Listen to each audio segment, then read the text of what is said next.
Students, parents, and schools have never been more divided than they are in the current day. Parents are feeling entitled to inject their own personal values and beliefs into the school's curriculums, and students in schools are pushing back on that notion.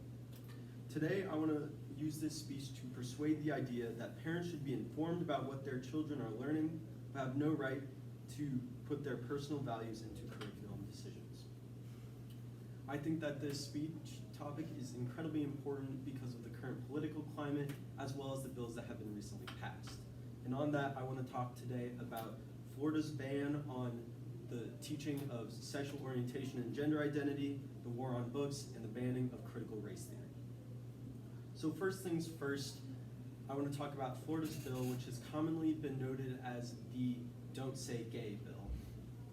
It has caused national controversy over the contents of the bill. The bill is actually called the Parental Rights in Education Bill and bars the teaching of sexual identity and sexual orientation and gender identity in grades kindergarten through 3rd grade. This bill can be incredibly harmful to students who are a member of the LGBTQ community and cause them to feel unwelcome and unrepresented in the classroom, as well as giving other students less information on the subject and causing them to develop the possible biases of their parents' beliefs.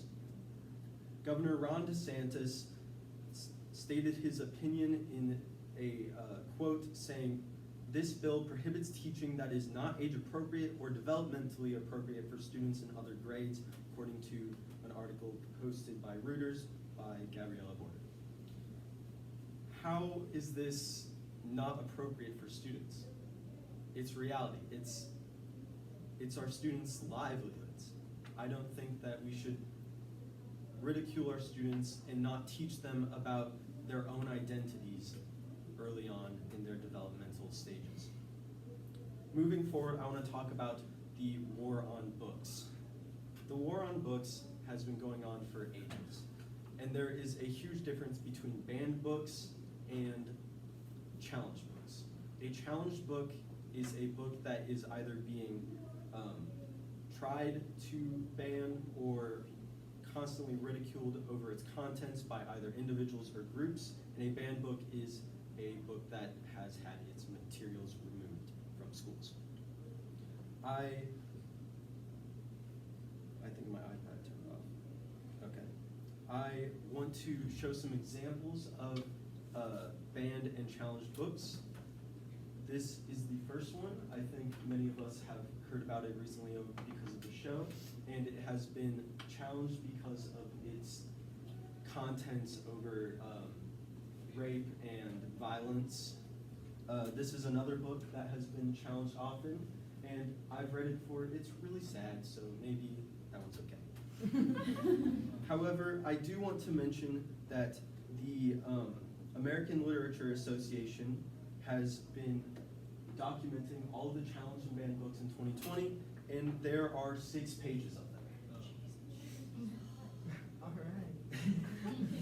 We are a generation that is constantly being told that we are snowflakes and we are more sensitive than our prior generations. But how is it our fault that we are more sensitive to these subjects when the books that are addressing these subjects are constantly being challenged by the adults in our lives? Moving forward on the topic of bans, I want to talk about critical race theory. Critical race theory is often misunderstood.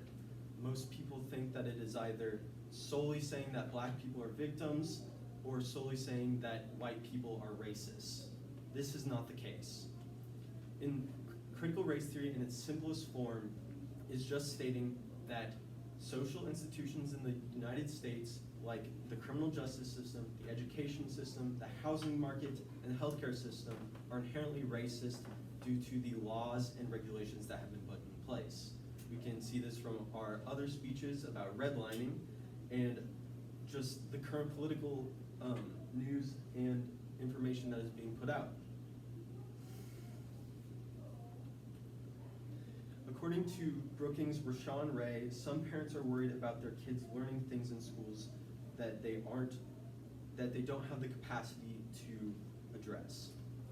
Why should we erase history due to parents feeling uncomfortable about having these conversations with their students, or their children, sorry. Parents need to be opened up to the idea that America did have a very racist past, and we need to talk about it. Hiding our own history isn't going to help us move forward and is taking away from the racial progress we have made in the past few years.